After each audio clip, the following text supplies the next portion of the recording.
find out who's in the room. I am Dr. Mark Shiffman, as you will not be surprised to hear, I hope.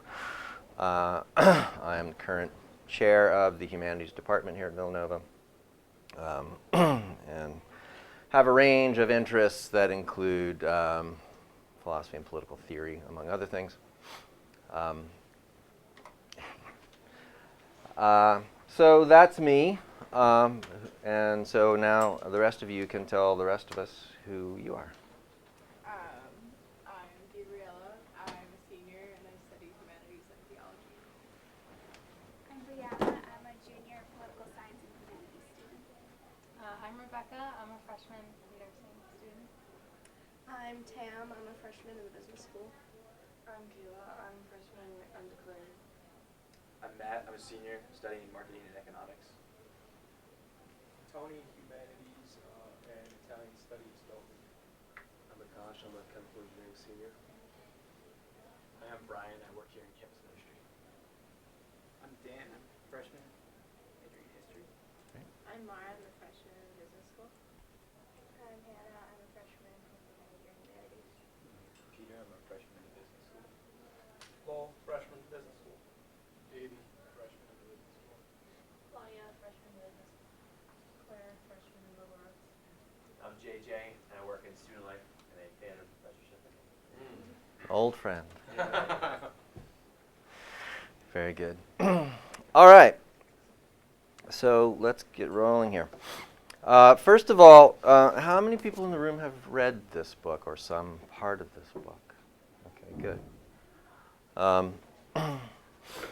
So it's a couple years old now, and I just read it for the first time myself in the fall, and I was very, very struck by it,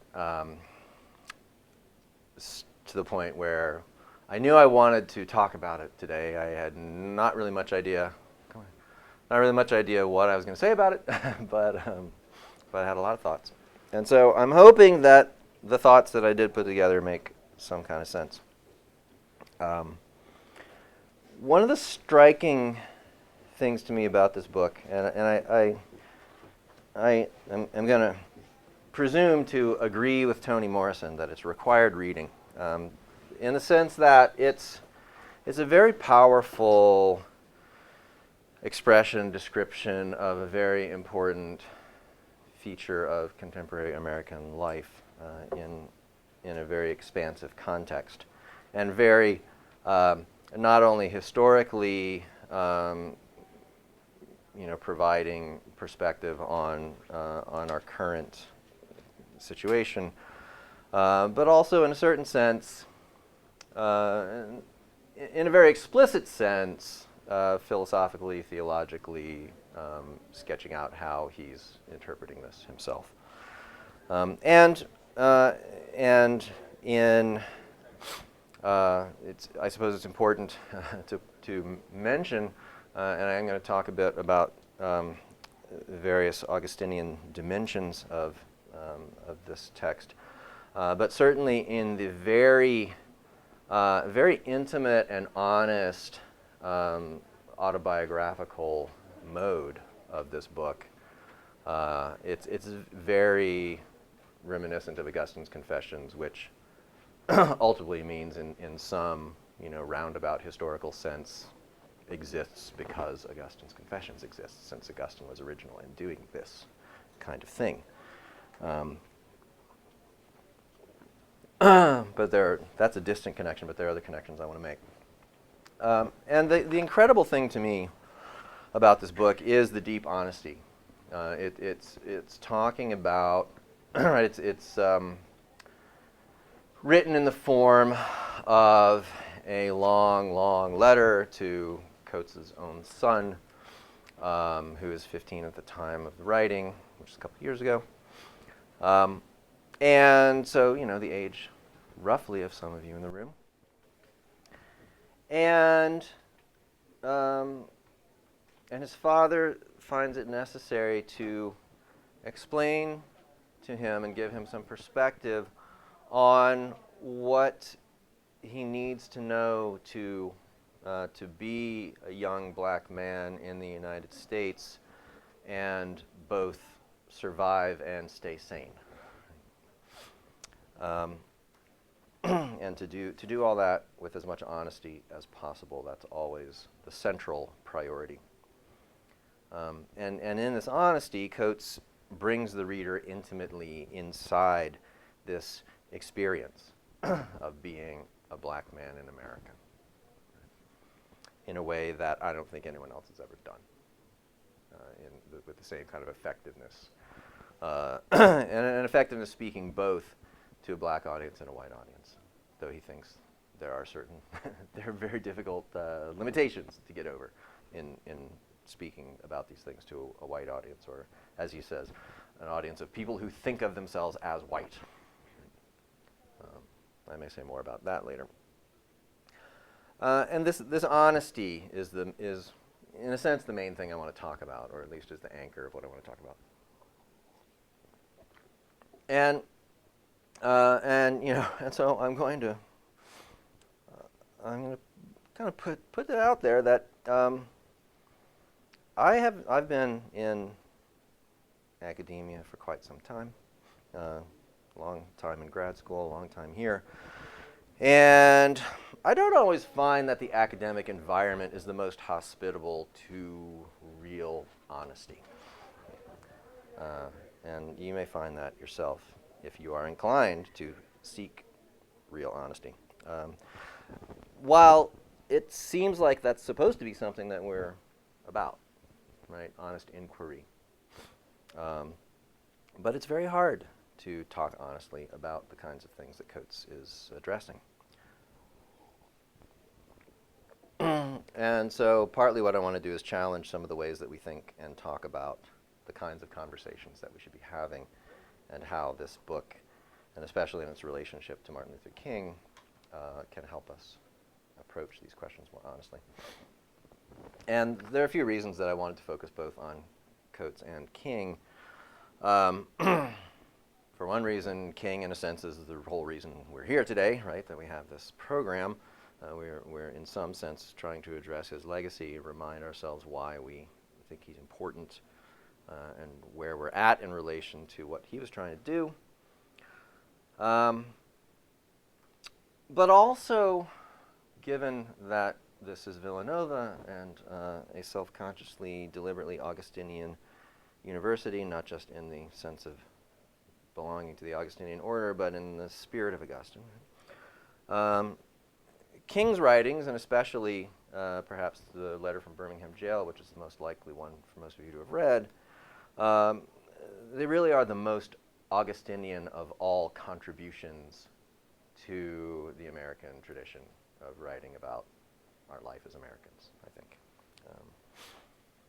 It's a debatable point, but it's certainly not a debatable point that they are very Augustinian, and the letter from Birmingham Jail in particular is explicitly Augustinian in the sense that he explicitly quotes Augustine, right? In fact, it's one of the most important points he makes in the entire document, right? Because King is justifying what he's doing to people who are a little concerned that he's encouraging people to break the law, right?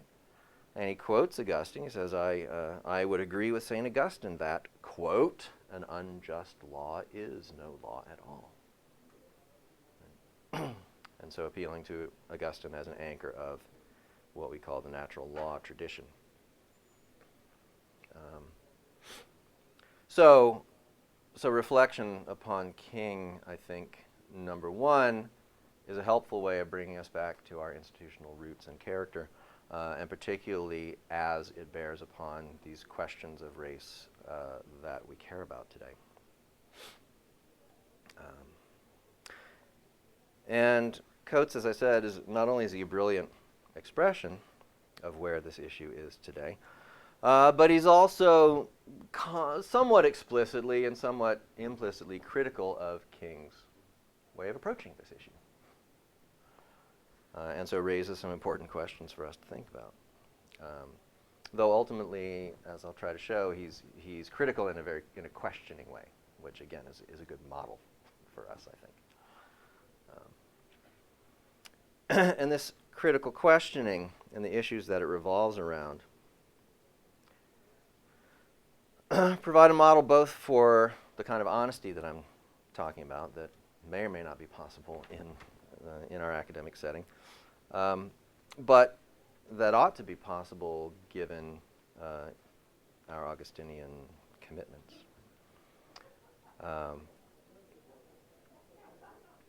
So a model for honesty in asking and pursuing questions, and specifically for the difficult question of race in America, which is to say the position of people identified as black in America, which is what Coates is talking about. So to get into this, I have to really start with a little personal anecdote, partly because one of the profound effects that the book had on me was really to make me see and understand aspects of my own life in relation to Black Americans, which is not a whole lot like what Coates describes, right? So there's a sense of both recognizing the importance and the prevalence of what he's describing, right? Recognizing its presence in our everyday lives, but also realizing, really in a way that I hadn't thought about, how strange my own relationship to all this is. And so one of the things that it made me specifically remember, and sort of put my life in perspective of, is an experience that I had when I was in 4th grade. And I was living at this time in Anchorage, Alaska, which is kind of an interesting place because pretty much everyone there is from somewhere else, right? And that certainly included me. And one of my very best friend at the time was a black boy named Eli, who was a year older than me, and we spent a lot of time together. I don't know. In fact, thinking back to it, I'm not entirely sure how that came about, or or what the arrangement between the parents was in all this. But it ended up that I spent a lot of time at his apartment with, and as I later discovered, in a situation very common to black children in America, living with his mother and his grandmother, and just that was like a great friendship, that we enjoyed each other's company. We had a great time together, and I always liked being at his place because they had more space and he had more fun stuff, and they were just very, very generous, pleasant people to be with, and I admired him in a way because he was a year older than me, and he was just a very solid character. And so at a certain point in our public school, they started up a program for gifted and talented children, and they administered some kind of test and admitted, a handful of us into this program, and I was very excited to be in it, among other things, for the reason that Eli was in it, and we were going to actually be spending time together at school, doing like this special thing together, which was cool. So that was very something I was very excited about. And one day, this is the thing I remember very vividly. I was in 4th grade, he was in 5th grade. Best friends. One day they thought, if a creative, fun thing for us to do would be to, for like one person to come up with a question that had a very obvious answer, right, and the other person to reply sarcastically to this question. Right? Just to, I guess, teach us about sarcasm or something. And I was paired up with Eli, and so I thought, well, what's the most obvious question?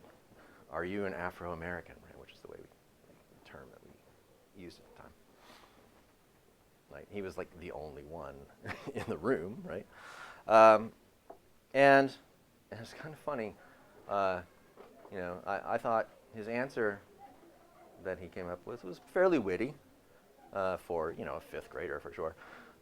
His response was, "No, I'm a frizzy-haired American." Okay, he's playing on Afro. But there's a slight edge to that, right? And it really made me realize the existence of what Coates talks about as this barrier, right, between the black man, young man, and the rest of the world. Right? W.B. Du Bois talks about the veil, right, being on one side of the veil. That there was in that moment this clear separation between us, and I could feel which side of that I was on, right?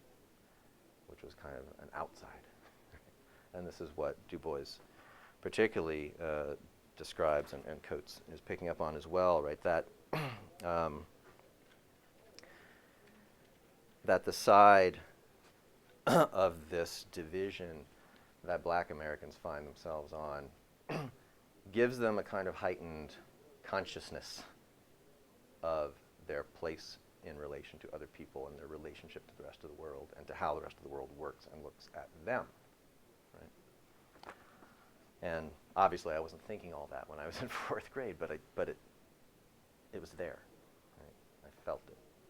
And I felt that this friendship that was so central to my life, that there was a jarring note in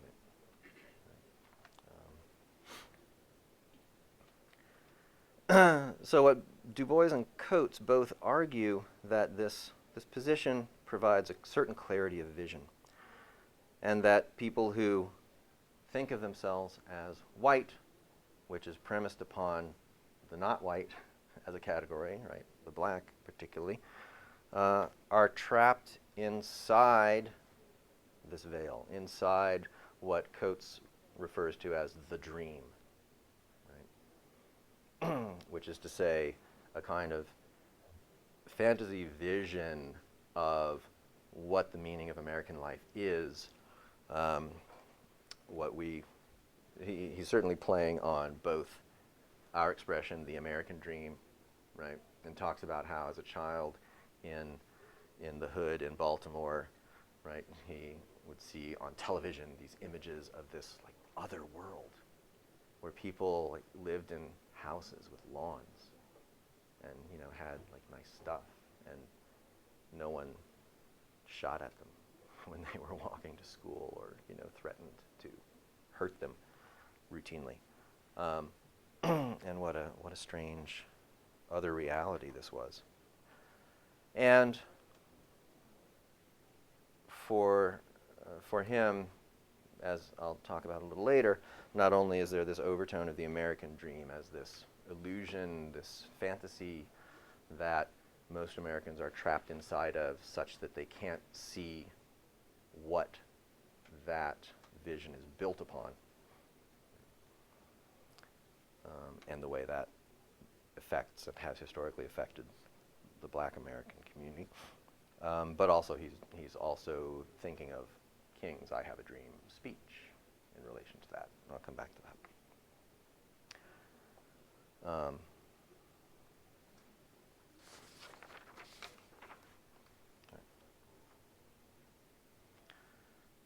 So, as I say, I've always had from the time I was in 4th grade a sort of consciousness of this veil, this division, this barrier that one has to somehow relate across. And this is, again, one of the reasons this book was so powerful for me is because it unfolded a lot of the structure of that experience from the other side, but that allowed me to make sense of my own relationship to it in a way that I hadn't really before. Now, one of the things that Coates focuses on in trying to bring others to understand or articulate this situation from the inside is the constant sense that that black people, especially black males, have that your body doesn't really belong to you It's not yours. It's not your own. It's not under your control. There are strictures on how quickly you move, where you're allowed to be, at what times of the day or night, how loud you can be, right? That apply differently, that have different strictures if you're black or if you're white, and more confining strictures.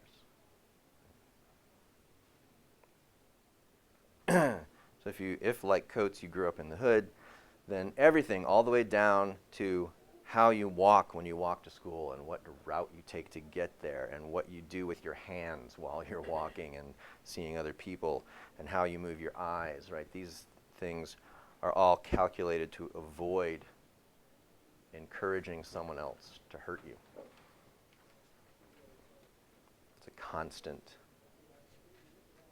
discipline, self-discipline. And there's one passage where he talks about this, how in a certain sense this is there even from infancy.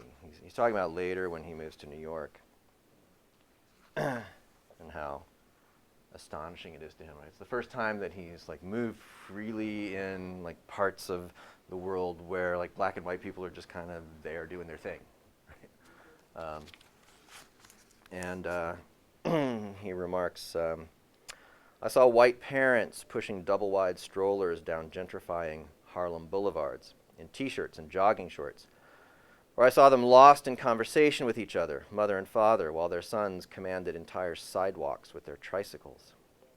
The galaxy belonged to them, and as terror was communicated to our children, I saw mastery communicated to theirs.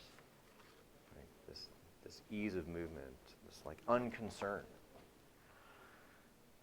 With just doing your thing.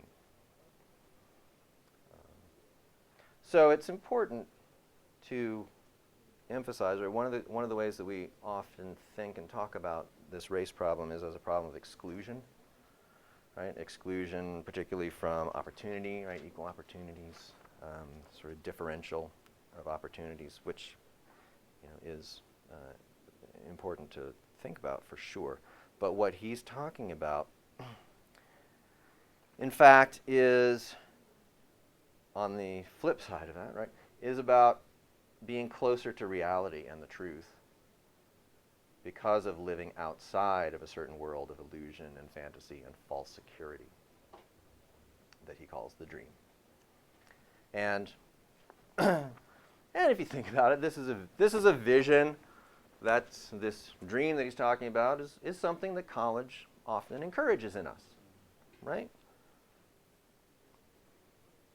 You take your opportunities, you get your good job, you get your house and your car and your family, and it'll all be safe and secure within a bubble of protection that's constructed to enable you to forget the truth that your body is vulnerable and frail.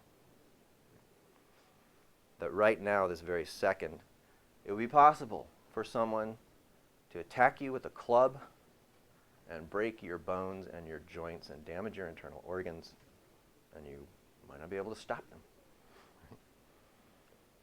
This is true.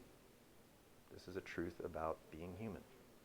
But it's easy not to think about that truth if you don't have to.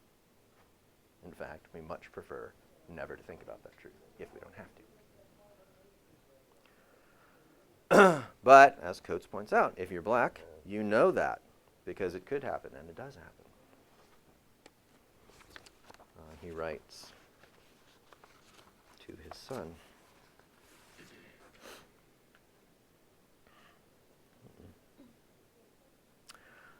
The struggle is really all I have for you, because it is the only portion of this world under your control. I'm sorry that I cannot make it okay. I'm sorry that I cannot save you, but not that sorry. Part of me thinks that your very vulnerability brings you closer to the meaning of life. Just as for others, the quest to believe oneself white divides them from it. The fact is that despite their dreams, their lives are also not inviolable. When their own vulnerability becomes real, when the police decide that tactics intended for the ghetto should enjoy wider usage, when their armed society shoots down their children, when nature sends hurricanes against their cities, they're shocked in a way that those of us who were born and bred to understand cause and effect can never be. And I would not have you live like them. You have been cast into a race in which the wind is always at your face and the hounds are always at your heels. And to varying degrees, this is true of all life. The difference is that you do not have the privilege of living in ignorance of this essential fact.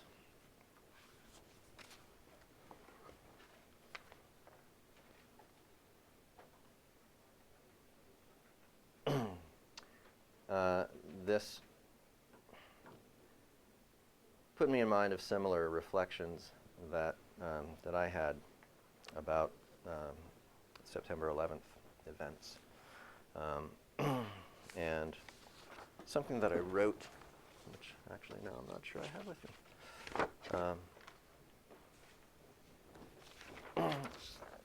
me. In 2009, on September 11th, I wrote something reflecting on this, the meaning of these events, which I guess I don't have with me. But the gist of it is that there's a writer that I often resort to for help sorting things out is a woman named Simone Weil, who was a French philosopher, theologian, political activist, and other things in the first half of the 20th century. And she has this famous essay on the Iliad by Homer, which some of you may have read at some point. And what it's really about is the experience of force and being on what seems to be the commanding side of force and being on what seems to be the side that's subjected to it. And she describes the sense of possessing force, being in secure possession of it, as moving through a non-resistant medium. Right? That's what life is like for you.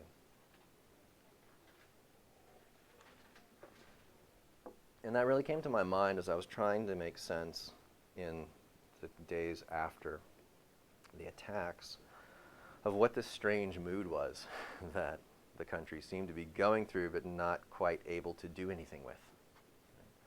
And it seemed to me that that described it very well, right? That we were accustomed to this assumption, belief, that we as Americans move through the world as a non-resistant medium. Right? And all of a sudden, that's not the way it is. Right? And in the days after, I was listening to the radio a lot, and some reporters were interviewing people in LA about, what their perspective on all this was, and just one person after another saying things that seemed to me like not to get at anything important. And then the last person I asked, who it was very clear by his voice was a black male, made the simple observation, well, now we know what it's like for the rest of the world. And I probably would have guessed that he was black if he didn't sound black. Because that's that perspective, that's that inescapable relationship to violence. That's clarifying in certain ways about the human condition.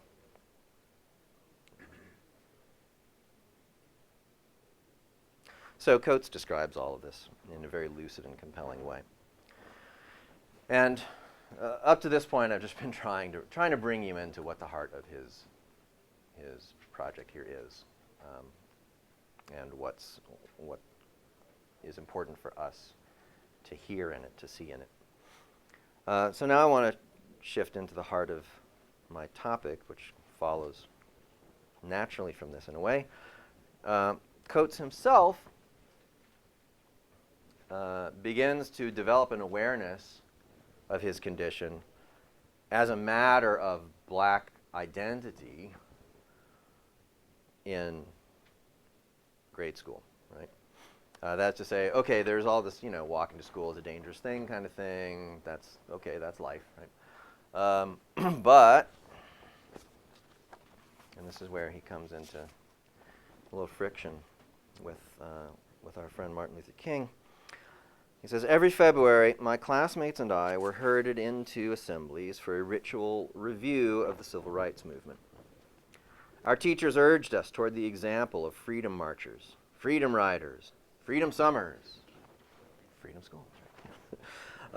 And it seemed that the month could not pass without a series of films dedicated to the glories of being beaten on camera. The black people in these films seemed to love the worst things in life, love the dogs that rent their children apart, the tear gas that clawed at their lungs, the fire hoses that tore off their clothes and tumbled them into the streets. Why are they showing this to us? Why were only our heroes nonviolent? And this is the question that gets him going. And he's not terribly sympathetic, right? He says, how can they talk to us about nonviolence and then dismiss us onto the streets of Baltimore at the end of the day? What sense does that make? And so I'll confess at this point, my original impulse had been to title this session, "Is Martin Luther King Day Racist?" And a good friend of mine who's very sensible, said, I don't know, that might be a little too provocative. Probably get a big crowd, but you might not want to start there. It's probably good advice. But that's Coates' question, isn't it? Right? Particularly, right, this day as it's appropriated by white people and put into their narrative. There's something that's a little disturbing about it.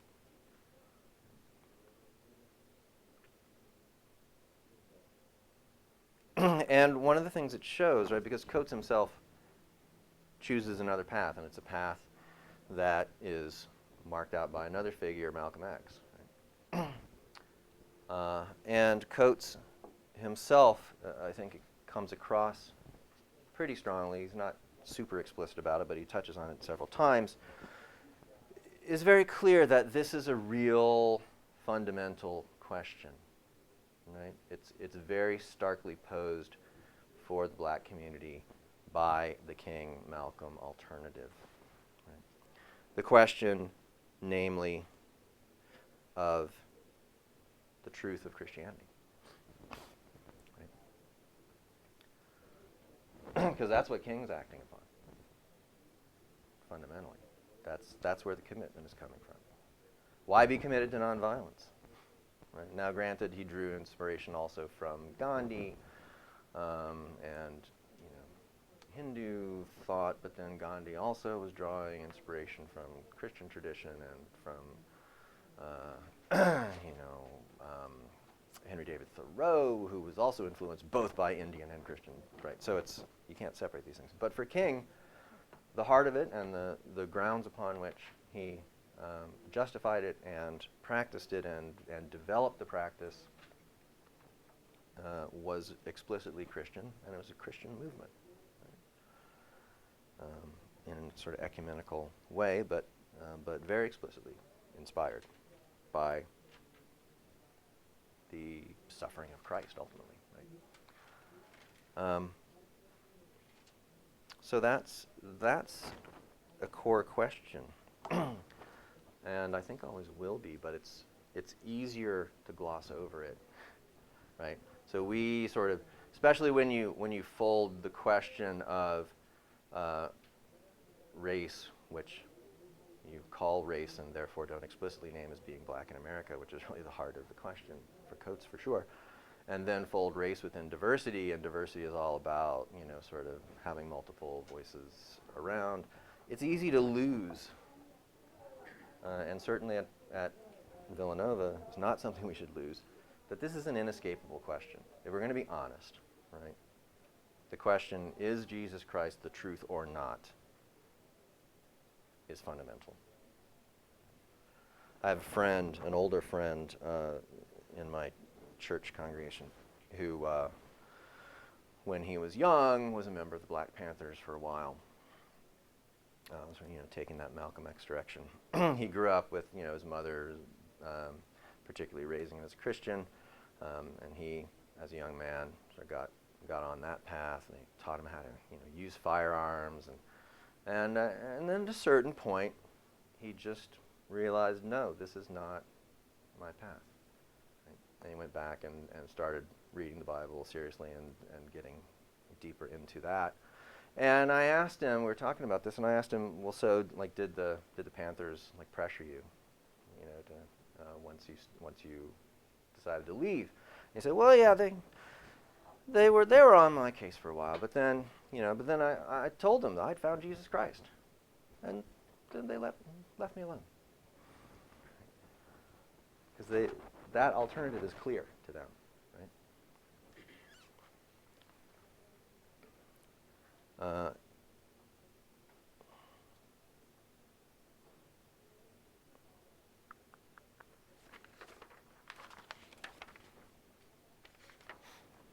And Coates himself, again, he was raised without Christianity, and he recognizes that this puts him, in certain ways, at odds with the history of his own community, for whom Christianity has always been, for most Black Americans, central and important. And later on in the book, he has the honesty to wonder whether he might be missing something important by not identifying with that, by not being able to sympathize fully with that as a believer. Because Coates' basic position is that the world, the order of things, the cosmos, does not give us a meaning to hold on to. It doesn't give us an order, a justifying order to fall back on. As he says, the reality is chaos and the struggle. That's what there is in his understanding. And this is why the use of the word the dream to describe the sort of illusionary perspective that he's critiquing and trying to bring to our attention is partly casting doubt on Martin Luther King's vision, right? A vision of harmony and integration and assimilation. Right? If you look at the I Have a Dream speech, which is a great speech, part of what he's saying is you could be, put I have a dream that Black people will be able to live just like white people do. Right? Certainly could be heard that way, and certainly has been acted upon that way and presented that way in a kind of secularized appropriation of King's legacy.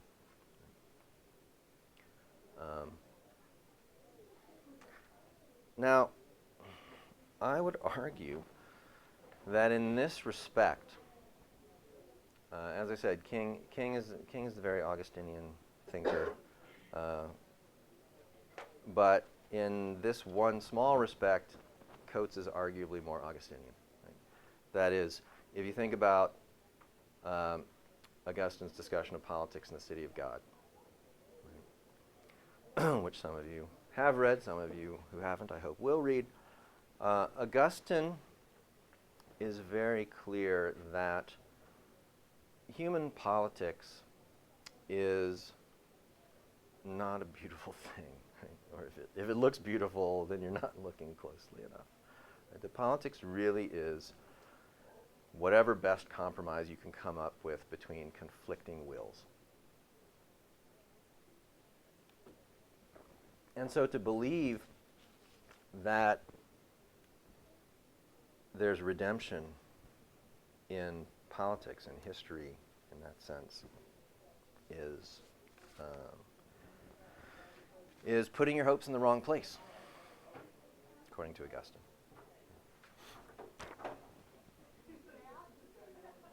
All right, so I'll try to wrap this up in about 10 minutes here. And this is one of the aspects of King's legacy, especially when it gets drawn into a kind of, secular story of progress that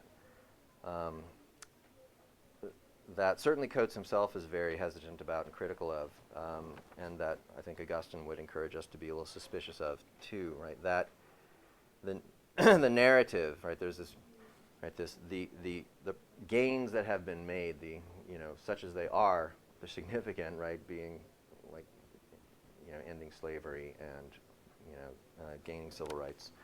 These are not nothing, right? But to try to fold them into some grander vision that history is just taking us to better and better places and it's going to solve all our problems eventually, and we just got to kind of wait around long enough, would be freighting history and politics with a kind of theological hope that it can't really carry.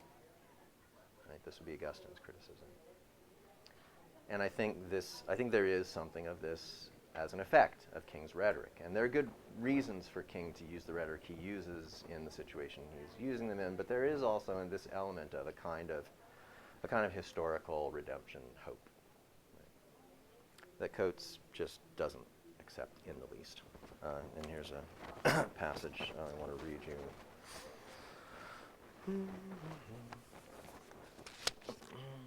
You must struggle to truly remember this past in all its nuance, error, and humanity. You must resist the common urge toward the comforting narrative of divine law, toward fairy tales that imply some irrepressible justice.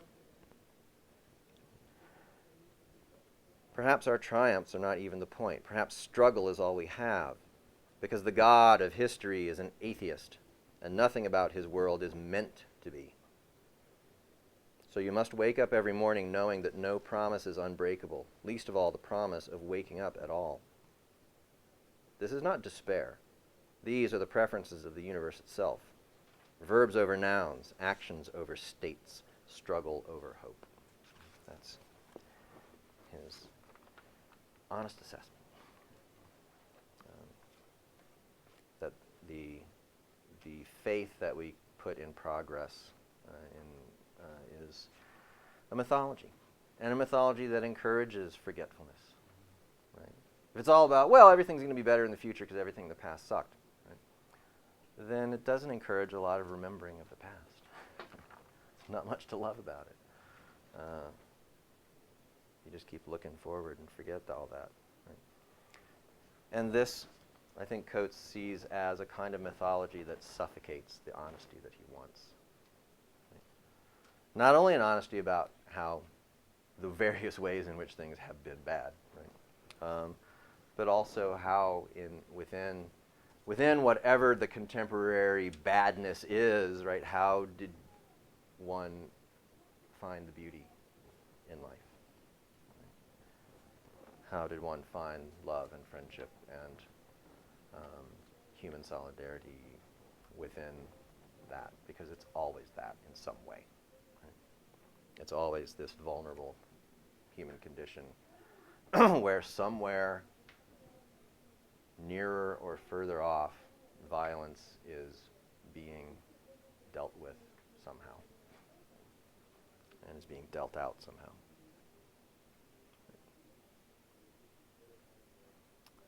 So I think there's some important truths then that this book highlights very strongly for us. I'll just remind you of things that I've touched upon. Number one, it's not helpful to avoid, to kind of gloss over the fundamental importance of the question of Jesus Christ. Right? It's not honest. And he himself, as I say, in the end comes to think, I might have to think more about this, because there's something that these people have that I don't understand. I'm not sort of compelled by their explanation of what it is, but something's going on here. There's the truth that he's always coming back to, right? The ever-present breakability of the body, right? And all the things that we have to do to stave that off, which we need to understand. What are we doing, and what's the effect on us and on other people of the ways in which we are protecting and securing ourselves. And that for Coates, the struggle is not leading to some ultimate grand harmony. Because if that's your view, there's a tendency to always say, so the problem is them. Right? The problem is, the Republicans. If they would just stop going backwards, we could keep going forwards. Right? 'Cause there's a dangerous temptation in that, and it's sort of habituation. And one that people who care about peace and justice ought to be particularly mindful of. Right? Of accustoming yourself to being, in fact, motivated by hatred and calling it love of peace and justice. Right?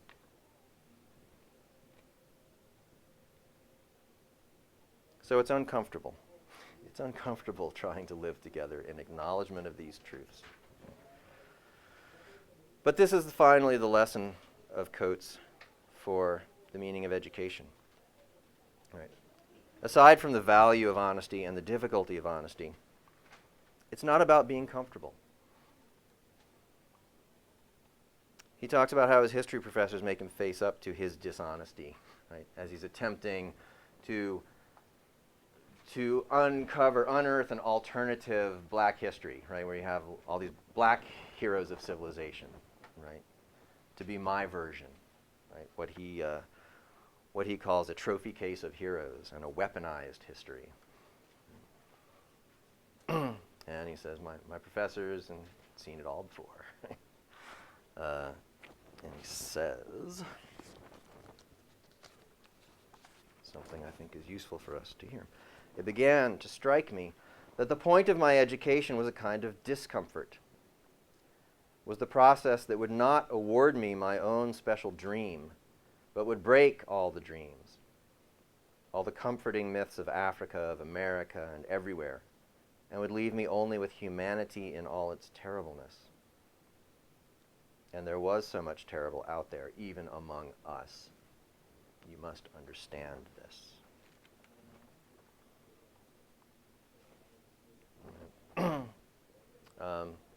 So again, helpful and unhelpful ways of talking about how education can address these things. I understand students raising diversity concerns and talking about wanting to be more comfortable in the classroom. But I'd like to think of that more in terms of a hospitable place for honesty, which is different, right? Which is a place where you are free to be uncomfortable in a conversation about the truth. Because that seems to be what a liberal arts college ought to strive to be. Right? A hospitable place. Because in a certain sense, a liberal arts college is a hospital. Right? A hospital for patients who are addicted to falsehoods to recover. Thank you very much. I'm happy to take questions or criticisms or whatever you got.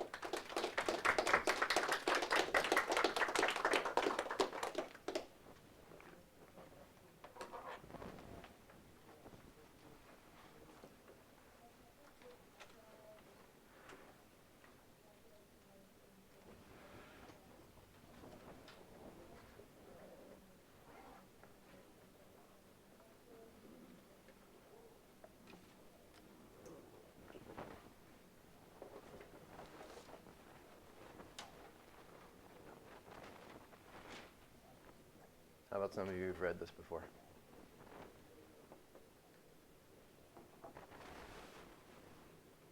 Sound like the book you read?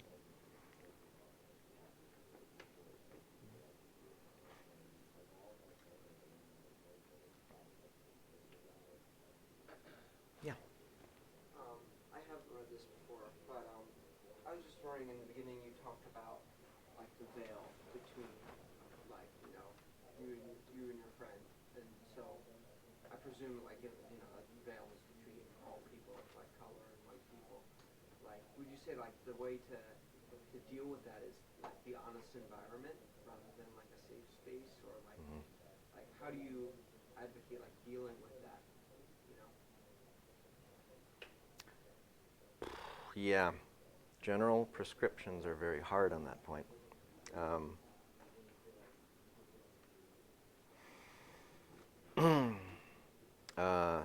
Yeah, and practice is very hard. I mean, I live in a part of Philadelphia where, I'm around a lot of black people.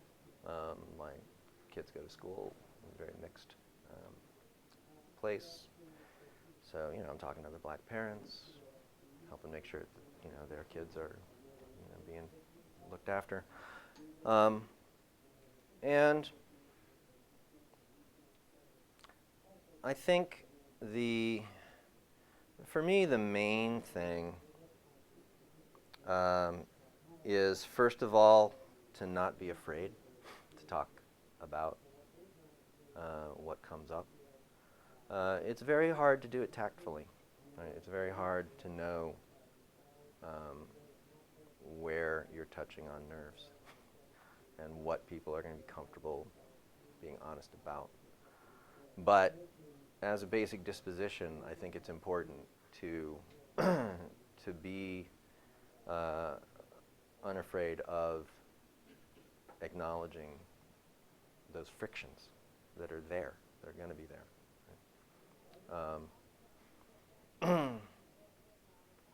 And really, it's hard to do unless you get to know someone over time.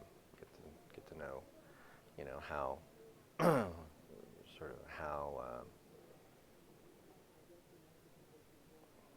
don't know what the best way to describe it is, right?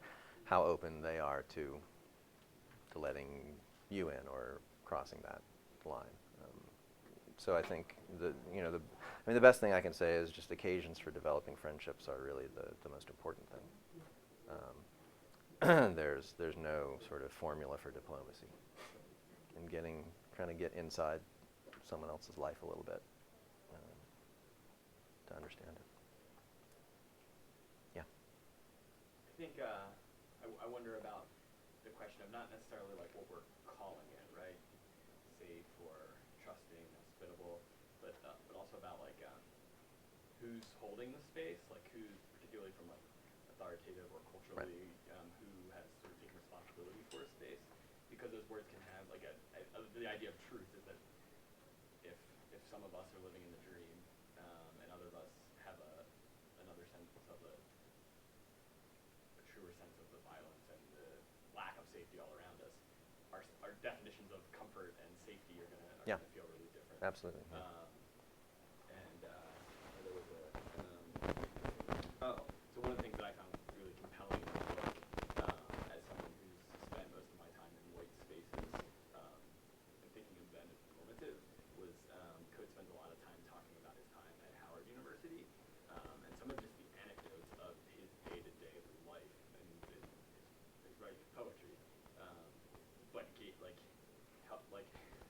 allow me to see what my sense of my world as normative as not that. Yeah. Right. And so I think for me, it's not about like just how to have conversations or how to create spaces, but about being in spaces that are not set up by my culture, by people that look like, and helping me see that there are other ways of navigating, and things that make me comfortable are not like, right. So if I try to make it a safe or comfortable space, Right. It's going to be on my terms, and that isn't going to have the intended outcome that I'm looking for. So I think it's not just about like how we create spaces, but who's creating spaces and who participates in this. Right. And I'll make a concrete suggestion. JJ can back me up or not. But when I taught JJ as a freshman here, we read Ralph Ellison's novel *Invisible Man*, which, aside from this book, I think is one of the absolute best windows in, right, from the inside into that experience. And that, that's the biggest challenge in speaking across that divide is, how do you translate? And to translate, you got to know something of the inside of the language, right? Yeah. You wanna? I was going to say something that made me think of the what was the keynote lecture on Tuesday? Mm-hmm. When you talk about the structures and the difference between Martin Luther King also mentioned how like use government as a key piece in making this change,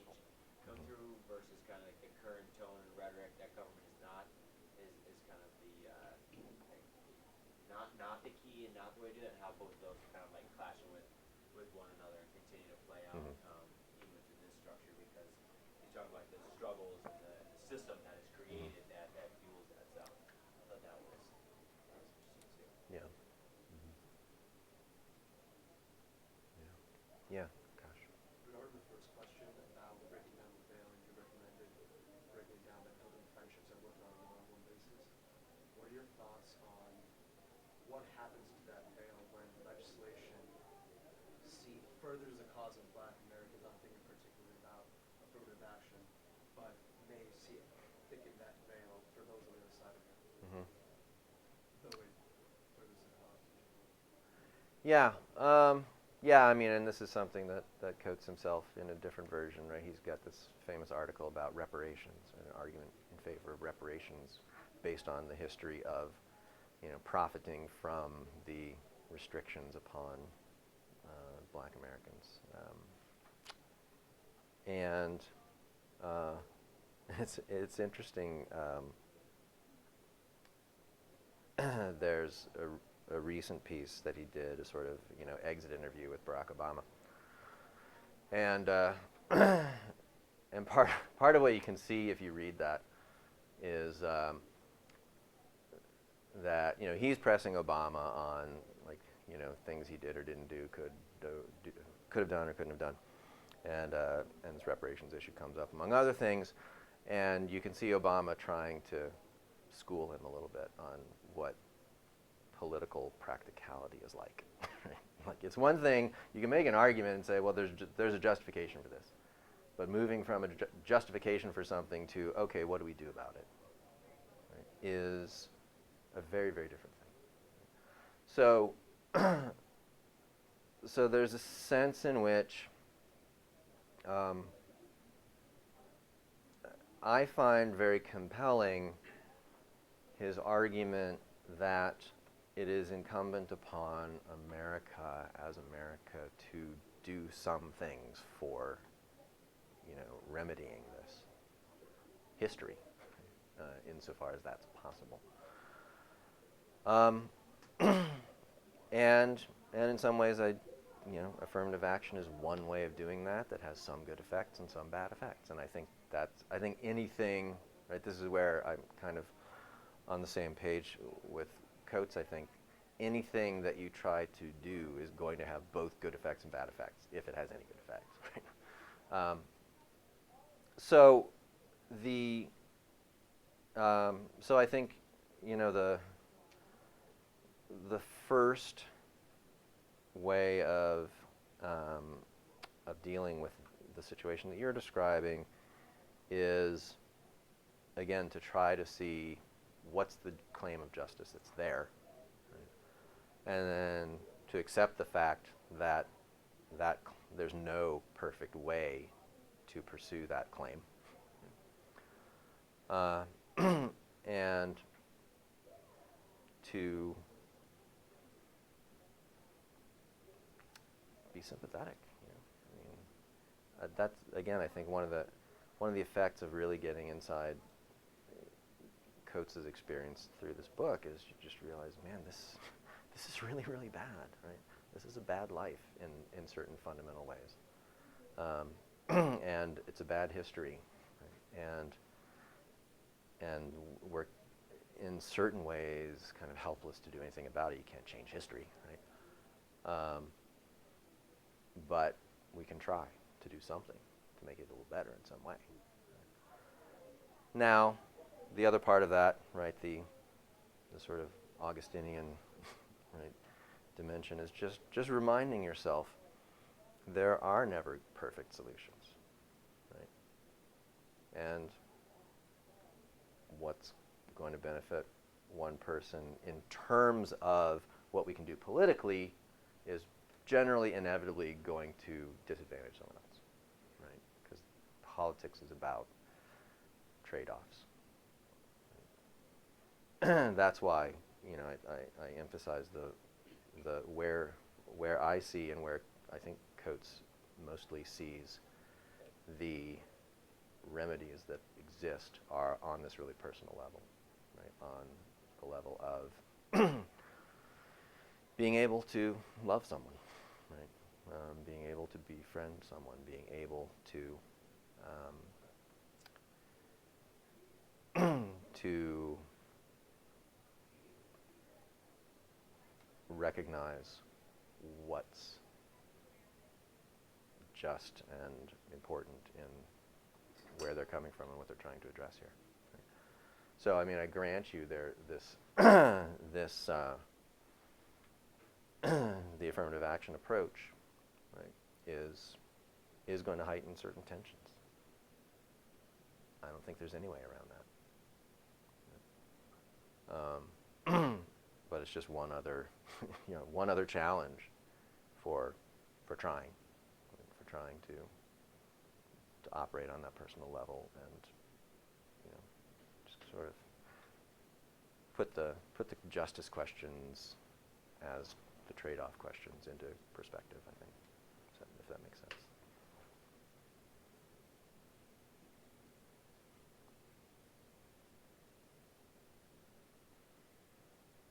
All right. I guess we'll call it a day. Thank you very much.